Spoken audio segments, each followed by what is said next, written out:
Hello dear friends, welcome to Sobita group. आज का lecture भी rhetoric, prosody and literary terms, forms and criticism ये सब से रिलेटेड है, जो कि काफ़ी इम्पोर्टेंट है यूपीटीजीटी, पीजीटी, नेट, केवीएस सभी लिटरेरी एग्ज़ाम के लिए। तो वीडियो को अंत तक देखें और स्किप ना करें, क्योंकि बीच बीच में अपना एक्सपीरियंस मैं शेयर करूंगा, सब चीज़ें मैं बताता चलूँगा। मेरा 3 बार किस तरह मैंने गवर्नमेंट जॉब प्राप्त की, वे सब चीज़ें मैं आपको प्रोवाइड कर रहा हूं।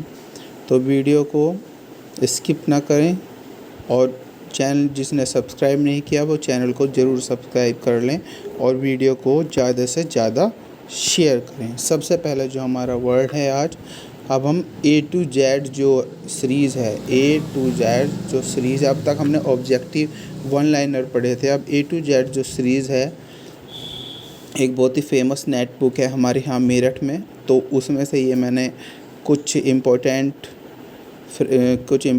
टर्म्स ली हुई हैं, उसको ही हम यहाँ पे डिस्कस करेंगे। सबसे पहले यहाँ पर वर्ड आता है आर्केइज्म।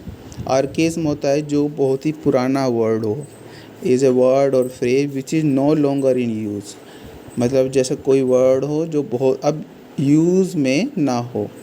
अब देखिए एसोनेंस देख लीजिए, एसोनेंस क्या है, signifies repetition of vowel sound. कहीं पर वोवल साउंड का रिपीटेशन हो रहा है, वो है एसोनेंस। अब ये देख लिए, अब यहाँ पे देखिए एनेग्नोराइसिस, ये क्या होता है? एक तरीके से ये रिकॉग्नाइजेशन होता है।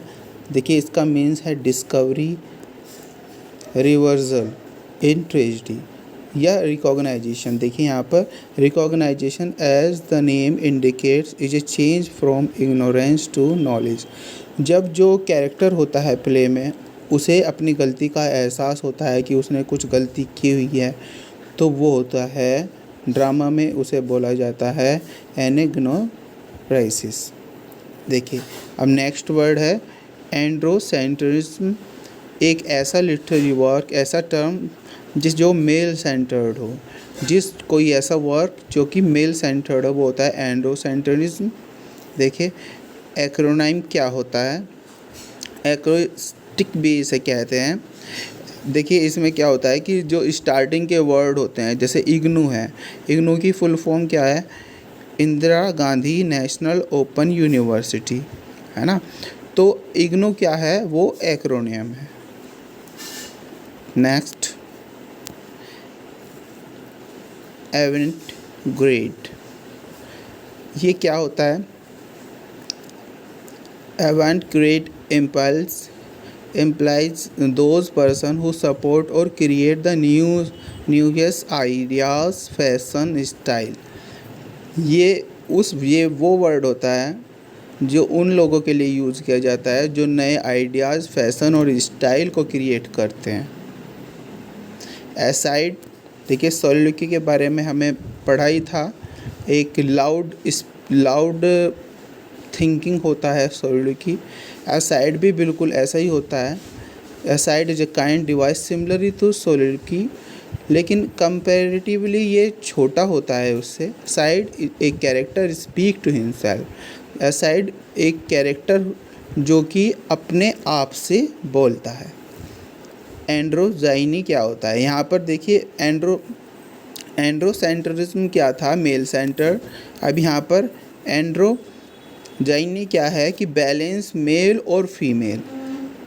यहाँ पर मेल और फीमेल के बैलेंस के साथ जो वर्क बनाया जाता है वो एंड्रोजाइनी होता है।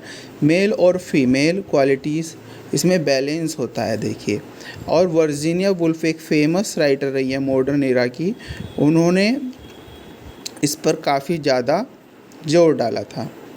अब नेक्स्ट इम्पोर्टेंट टर्म है एनेपेइस्ट। क्या होता है? इसमें दो अनएक्सेंटेड सिलेबल जो होता है, उसके बाद एक एक्सेंटेड सिलेबस होता है। इट मीन्स देख अनस्ट्रेस स्ट्रेस, ये टाइप फॉलो करेगा यहाँ पर। पहले अनस्ट्रेस, फिर दोबारा से एन स्ट्रेस, फिर जो तीसरे नंबर पर आएगा वो होगा स्ट्रेस। इसे पैटर्न को याद कर लेना। देखिए नेक्स्ट काफ़ी इम्पोर्टेंट ये है, एस्पेक्ट ऑफ नॉवेल एक वर्क था E.M. फोस्टर का। ये बेस्ड था Clark lecture delivered in Cambridge University में। क्लार्क ने एक लेक्चर दिया था, उस पर बेस्ड था ये वर्क, और ये बताता है फ्लैट और राउंड कैरेक्टर के बारे में। फ्लैट कैरेक्टर वे होते हैं जो ड्रामा में चेंज नहीं होते, जिनका बिहेवियर एंड तक एक सही रहता है। राउंड कैरेक्टर वे होते हैं जिनका बिहेवियर चेंज हो जाता है समय के साथ। अप्लाइड क्रिटिसिज्म ये एक जुडिशियल क्रिटिसिज्म है, एक क्रिटिसिज्म जो क्लासिकल पैटर्न को फॉलो करता है, वो होता है अप्लाइड क्रिटिसिज्म। जैसे कि जो अलेक्जेंडर पोप के जो क्रिटिसिज्म थे वो अप्लाइड क्रिटिसिज्म थे। इसे जुडिशियल क्रिटिसिज्म भी कहा जाता है हेसोन क्रिटिसिज्म में। एक बहुत ही फेमस टर्म है बर्लेस्क, ये होता है can be defined a way of writing which generates irony humour and satire. एक तरीके का राइटिंग जो आयरनी, ह्यूमर और सटायर को जनरेट करता है। इसके दो फेमस एग्जाम्पल है, सर्वेंटिस का डॉन क्विक्सोट और सैमुअल बटलर का हडीब्रास। देखिए बहुत ही इंपॉर्टेंट टर्म है। ब्लर्ब क्या होता है? Are the word of praise description of a book in A nutshell. Nutshell होता है ब्रीफ में। ब्लर्ब क्या होता है? एक वर्ड, प्रशंसनीय वर्ड, शब्द या वर्णन किसी भी किताब का ब्रीफ में। These are inserted usually by the publisher. ये पब्लिशर के द्वारा इंसर्ट किया जाता है। ब्लर्ब जो होता है कहाँ पर? या तो कवर, पेज के कवर पर, या फिर jacket of the book with view to attract the readers eye, reader की आई को अट्रैक्ट करने के लिए। अब देखिए कोर्ट कॉमेडी, ये भी बहुत ही इंपॉर्टेंट टर्म है। कोर्ट कॉमेडी क्या होता है? ये पॉपुलराइज किया गया था लैले के द्वारा। Unlike domestic comedy, court comedy contain the element. देखिए डोमेस्टिक कॉमेडी क्या होता है? वो रियल लाइफ को दिखाता है, वो छोटे या मिडिल क्लास लोगों के बारे में बताया जाता है। कोर्ट कॉमेडी क्या होता है? रॉयल और किंग, क्वीन, इनके बारे में बताता है। इनकी क्वालिटी क्या होती है? Endless play of words, elaborate dialogues. इसके जो डायलॉग होते हैं वो एलोबरेट होते हैं। इसमें रिपार्ट का यूज़ किया जाता है। इसमें जेस्ट का यूज़ किया जाता है। रेट्रोट, विटी रिमार्क्स का यूज़ किया जाता है। शेक्सपियर की दो फेमस जो कोर्ट कॉमेडी थी वो थी लव लेबर लॉस्ट और टू जेंटलमैन ऑफ वेरोना। एक क्लब के नाम से एक लिटरेरी क्लब स्टार्ट हुआ था 1763 और 64 के अराउंड। डॉक्टर जॉनसन उसके प्रोमिनेंट डॉक्टर जॉनसन थे उसके। और नेक्स्ट देखिए,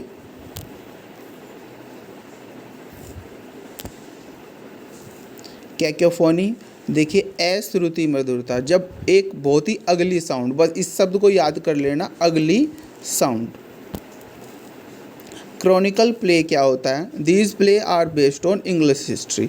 वे प्ले जो इंग्लिश हिस्ट्री के ऊपर डिपेंड होते हैं वे होते हैं chronicle play. They contain almost every important character real legendary in the period of the time consider. अब देखिए कुछ शेक्सपियर ने भी क्रॉनिकल प्ले लिखे थे। Richard second, Richard third, king John, Julius Caesar, Henry fourth, fifth, और Christopher Marlowe के दो फेमस प्ले थे, वो भी क्रॉनिकल प्ले के अंतर्गत ही आते हैं, टेम्बरलेन और Edward second.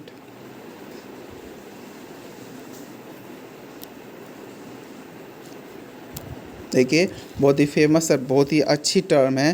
Cliché means a word, phrase और एक्सप्रेशन।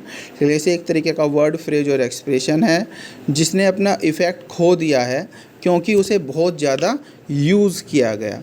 मतलब कोई ऐसा वर्ड जिसे बार बार यूज़ करने से उसका इफ़ेक्ट जब ख़त्म हो जाता है वो होता है क्लेशे। एक न्यूज़ एग्जाम्पल दिया हुआ है, the news is too good to be true.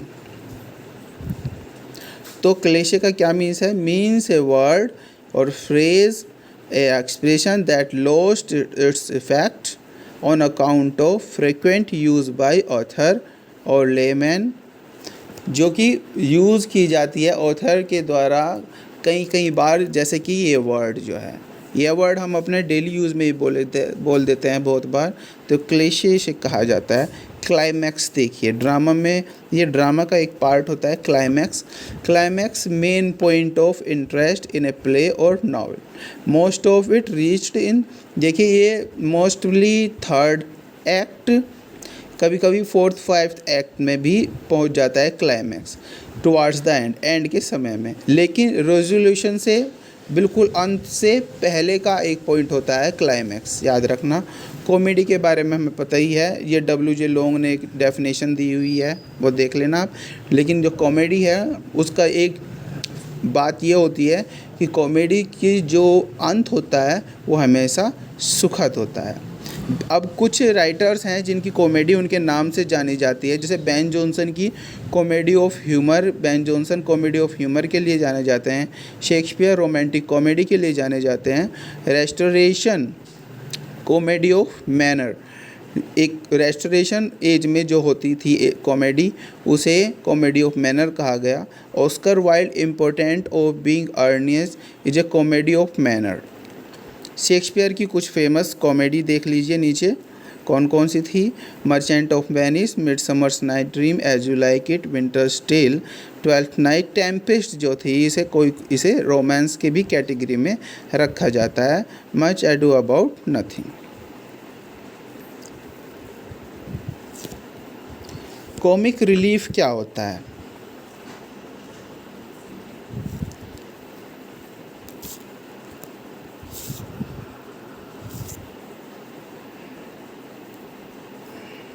देखिए, सॉरी थोड़ा technical. Comic relief is a brief light or comic dramatic action,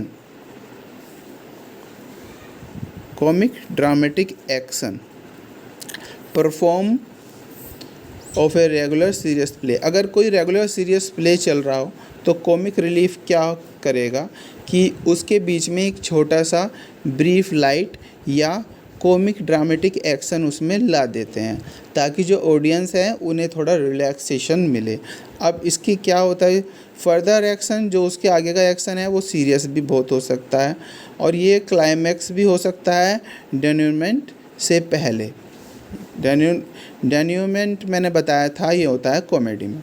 तो कॉमिक रिलीफ आप समझ गए होंगे, एक तरीके से ऑडियंस को रिलीफ प्रोवाइड करना, एक छोटा सा ड्रामा जो कि हास्यप्रद हो, ताकि जो ऑडियंस हैं उन्हें रिलीफ मिल सके।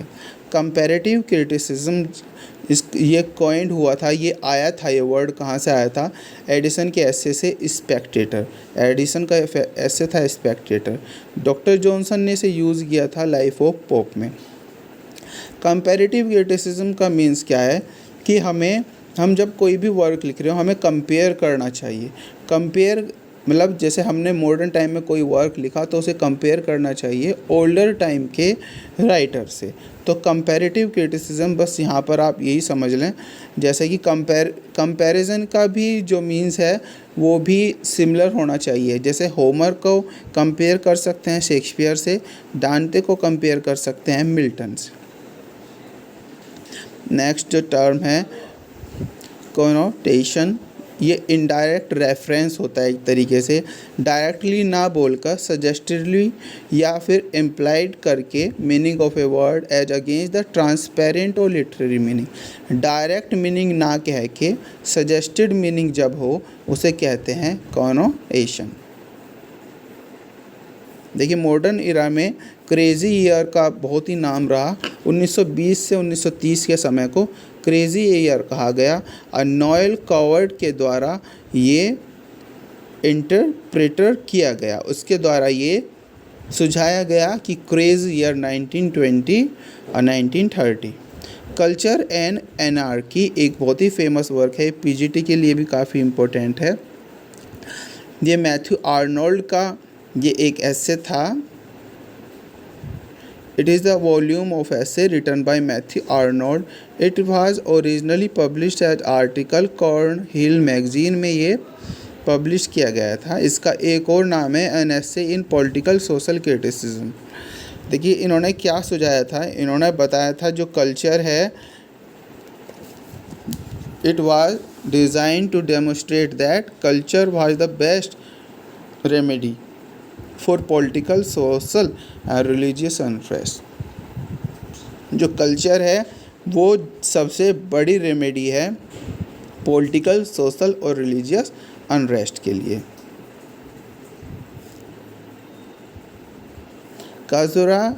कैसुरा एक मीन है, एक इसका मीन्स होता है break between words within a metrical foot. ये ऐसे कह सकते हैं कि इंग्लिश प्रोसोडी के अंतर्गत pause about middle of the line, line के बीच में रुक जाना। अब इस बात को ध्यान रखना, ये कैसुरा इम्प्लाइज नेचुरल पॉज, ये नेचुरल पॉज होता है, रुक जाना होता है वर्ड्स में। कैरिकेचर कैरेक्टर्स होते हैं, ये फनी कैरेक्टर होते हैं, जैसे चार्ल्स डिकन के जो कुछ कैरेक्टर्स थे उन्हें कैरिकेचर कहा जाता है। A character becomes a caricature has his chief characteristic are so exaggerated by author that characters looks like some humorous और even funny creature। तो जब कोई कैरेक्टर जो होता है ह्यूमर की कंडीशन में और फनी क्रिएचर के रूप में वो अपने आप को प्रेजेंट करे राइटर के द्वारा, तो वो होता है कैरिकेचर। अब देखिए कैटास्ट्रोफी क्या होता है। कैटास्ट्रोफी होता है signifies the complete and sudden devastation, मतलब डिसास्टर एक तरीके से of the fortune of hero का जब संपूर्ण नष्ट हो जाता है, उसके ऊपर बिल्कुल विपत्ति आ जाती है, लगभग वो नष्ट होने के लिए हो जाता है, तो वो होता है कैटास्ट्रोफी। कंज्यूमेशन क्या होता है, result when work achieve complete satisfaction, जब कोई वर्क जो होता है वो कंप्लीट हो जाता है और वो कंप्लीट सेटिस्फेक्शन के साथ होता है, कंज्यूमेशन होता है। कोलोक्यूअल ये क्या होता है, in which sometime makes use of certain word phrase which are not acceptable in standard speech. ये देखिए ये एक तरीके से लैंग्वेज होती है जो बहुत ही ज़्यादा सिंपल मानी जाती है, जो स्टैंडर्ड स्पीच के अंदर एक्सेप्टेबल नहीं है। कॉन्सीट हमने पहले ही बता दिया था, ये मेटाफिजिकल राइटर के द्वारा यूज़ की जाती थी। ये क्या होता है, ए कंसीट कैन बी डिफाइंड फार फ्रेच और highly complex even obscure unintelligible comparison. देखिए अनइंटेलिजिबल कंपैरिजन जो है वो कंसीट कहलाता है। जैसे कि जॉन डन ने अपने वर्क में यूज़ किया था कंसीट को। एक वर्क था वैलेडिक्शन फॉरबिडन मॉर्निंग, उसमें उन्होंने लवर को बिलव्ड को एक प्रकार से कंपास से उन्होंने कंपेयर किया था। तो अनइंटेलिजिबल कंपैरिजन जहाँ पर होगा वो होगा कॉन्सीट। देखिए ड्रामेटिक आयरनी क्या होता है, आयरनी का तो हमें सबको ही पता है, irony something opposite to reality. Dramatic irony is the device occurring in drama when a character on stage, जब स्टेज पर कैरेक्टर अनअवेयर होता है of the fact which audience know or understand, कि ऑडियंस क्या जानते हैं और समझते हैं, जब उसके बारे में अनअवेयर होता है कैरेक्टर स्टेज पर, वो होता है ड्रामेटिक आयरनी। ड्रामेटिक मोनोलॉग क्या होता है, देखिए ड्रामेटिक मोनोलॉग बहुत ही अच्छी और फेमस टर्म है। सबसे पहले हमें पता होना चाहिए कि कौन इनके फेमस राइटर थे, वो थे रॉबर्ट ब्राउनिंग।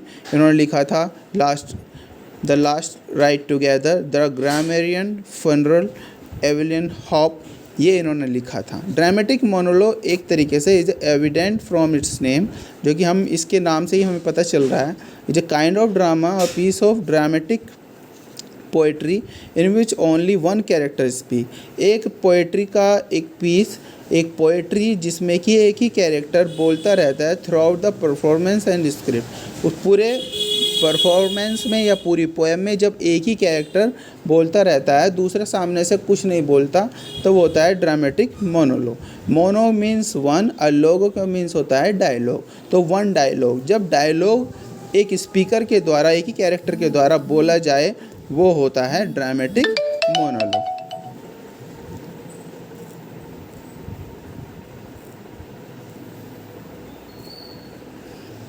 डेक्टाइल क्या होता है, when one accented syllable followed by two unaccented one. देखिए डेक्टाइल जो था एनापेस्ट का बिल्कुल अपोजिट है। देखिए एनापेस्ट में क्या था, अनस्ट्रेस, स्ट्रेस, ये सिलेबल थे। इसमें क्या है, एक्सेंटेड आ जाएगा, या स्ट्रेस भी इसे कह सकते हैं, स्ट्रेस। और फिर इसके बाद दो अनस्ट्रेस सिलेबल आ जाएंगे, तो स्ट्रेस, अनस्ट्रेस, अनस्ट्रेस। डैक्टाइल क्या होता है? अपोजिट होता है एनापेस्ट का। डोमेस्टिक कॉमेडी क्या होती है? देखिए, एक तो कॉमेडी होती है, रॉयल कॉमेडी होती है, कोर्ट कॉमेडी होती है, एक होती है डोमेस्टिक कॉमेडी। ये प्रेजेंट करती है रियलिस्टिक लाइफ को, peasant class of its time. जो किसान होते हैं या मिडिल क्लास फैमिली होती है, लोअर क्लास फैमिली होती है, उसे ये डोमेस्टिक कॉमेडी होती है, ये प्रेजेंट करती है। It is full of fun and humour. ये पूरे फन और ह्यूमर के साथ जुड़ी होती है। अब देखिए, सबसे पहले अब देख लीजिए कौन सी। जॉन स्टील ने एक कॉमेडी लिखी थी स्टार्टिंग में ही, ग्रामर गर्टन निडल। ये एक डोमेस्टिक कॉमेडी थी। शेक्सपियर की भी कुछ डोमेस्टिक कॉमेडी थी। Taming of shrew, merry wife Windsor, love labour loss, two gentleman of Verona जो थी, ये कोर्ट कॉमेडी थी, याद रखना। 128 डेव्स डायबोलियस एक्स मशीन, इसका मीन्स होता है devil out of machine. Devil out of machine ये जो ड्रामा में इसे यूज़ किया जाता है। When all of sudden a person or event spoil the whole good causing great misery, it is the work of Deus ex machina। कि जब किसी व्यक्ति का अचानक से अच्छे से बुरा फॉर्च्यून आ जाता है, वो होता है devils ex machine. The other word term signifies sudden unexpected turn of event for a plightful situation. Digression, इसे बस एक छोटे से एग्जाम्पल से समझ लीजिए। डिसग्रेशन क्या होता है? जब राइटर अपने फ्लो में चल रहा होता है, वो अपने आप वो समझा रहा होता है अपने किसी भी बात को, और वो बीच में भटक कर किसी और टॉपिक पर आ जाए, वो होता है डिसग्रेशन, याद रखना। ड्रामेटिक पर्सोने क्या होता है? जो कैरेक्टर यूज़ किए जाते हैं, जो कैरेक्टर्स के नाम होते हैं, वो होता है ड्रामेटिक पर्सोने। डेउस एक्स मशीना, अब उसका अपोजिट क्या था? डेविल्स एक्स मशीना, यहाँ पर होगा devils ex machina, god out of machine.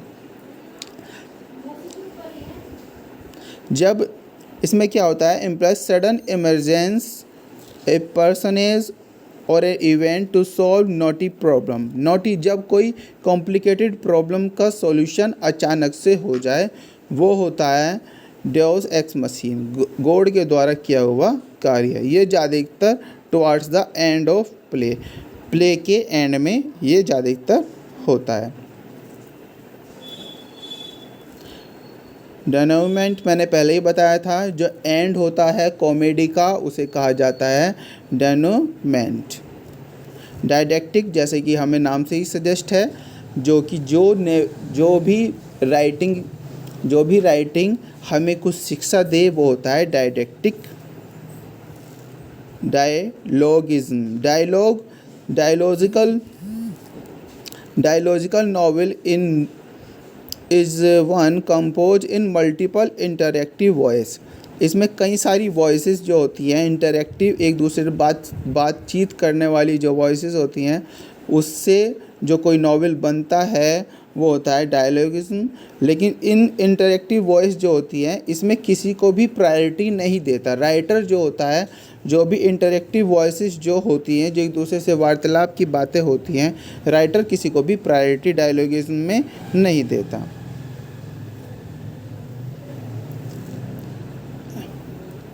Empiricism क्या होता है? फ्रांसिस बेकन इसके फेमस राइटर थे।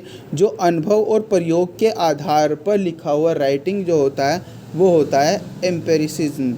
ये होता है जैसे practice makes a man perfect, एक साइंटिफिक या एक्सपेरिमेंट जो किया हुआ रहता है, जिससे उसे हमें नॉलेज मिली हुई रहती है, वो होता है एम्पिरिसिज्म। असेंशनलिज्म क्या होता है? असेंशनलिज्म का इन्होंने यहाँ पर मीन्स है असेंस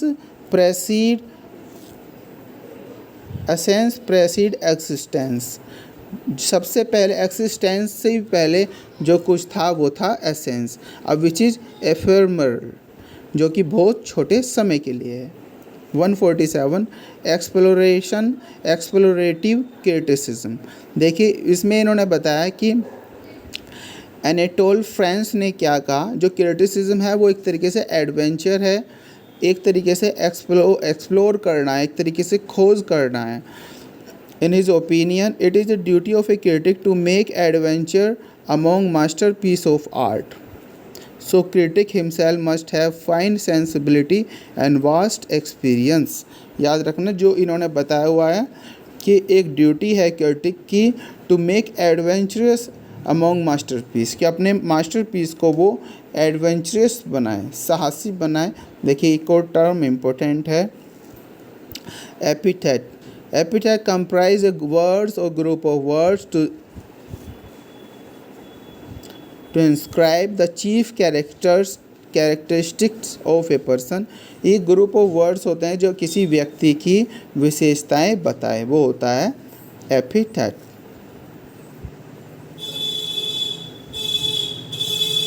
देखिए एपिग्राम क्या होता है, शॉर्ट भी होता है, ये विटी भी होता है. Epigram is a brief witty word saying or piece of writing. Brief witty word saying piece of writing. जो अलेक्जेंडर पोप थे, is a model of epigrammatic style. Bacon essay contain epigram.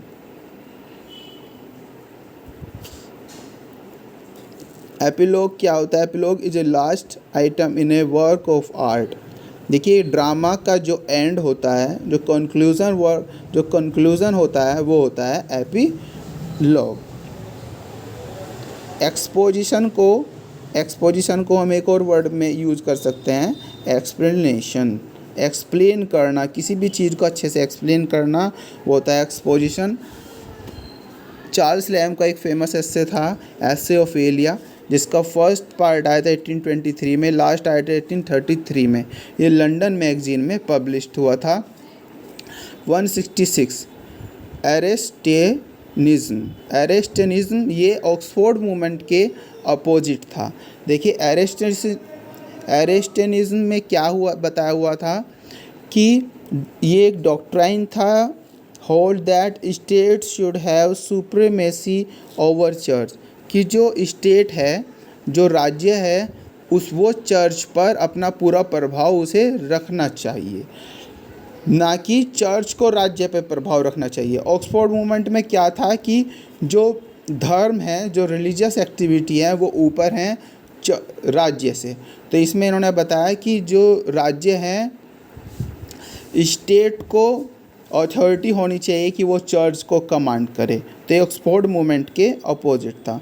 Flashback technique क्या होती है, जब writer इसे use करता है.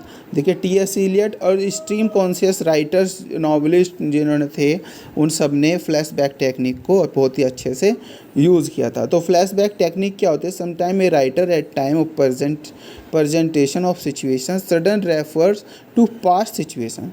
जैसे राइटर कुछ बात लिख रहा है प्रेजेंट में और वो अचानक से पास्ट की बात करने लगे, वो पास्ट में पहुंच जाए, उसे कहते हैं फ्लैशबैक. फ्लैट और राउंड कैरेक्टर मैंने आपको बता ही दिया. एम फोस्टर ने एस्पेक्ट ऑफ नॉवेल में इसे बताया था. फ्लैट कैरेक्टर क्या होते हैं, जो एक तरीके से कठपुतली की तरह होते हैं, वे ऐसे के ऐसे ही रहते हैं, शुरुआत में भी एंड में भी. राउंड कैरेक्टर क्या होता है, सिचुएशन के हिसाब से वो बाद में चेंज हो जाता है. Foreshadowing. By using this device, author himself prepare the spectators or reader for catastrophe. Catastrophe क्या होता है, disaster or some important event which may come on the cards. देखिए फोरशैडोइंग क्या होता है, एक तरीके से आगे की बात बताना. राइटर्स अपने ऑडियंस को एक तरीके से प्रिपेयर करता है कि आगे जो होने वाला है उसके बारे में उन्हें थोड़ा सा अवेयर करता है, थोड़ा सा उन्हें सिग्नल देता है, वो होता है फोरशैडोइंग. फेमिनिस्ट क्रिटिक, ये एक वर्ड था, एलन शोवाल्टर ने इसे कॉइन किया था. इन्होंने बताया था जो फीमेल सेंटर जो वर्क है, इन्होंने यहाँ पर उन्हें बताया था.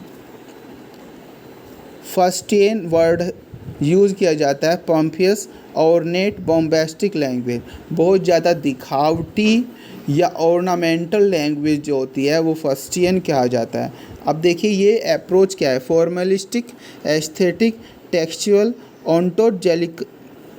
ontological approach to criticism। इन सभी criticism का एक ही ध्येय था कि art should be studied according to aesthetic standard।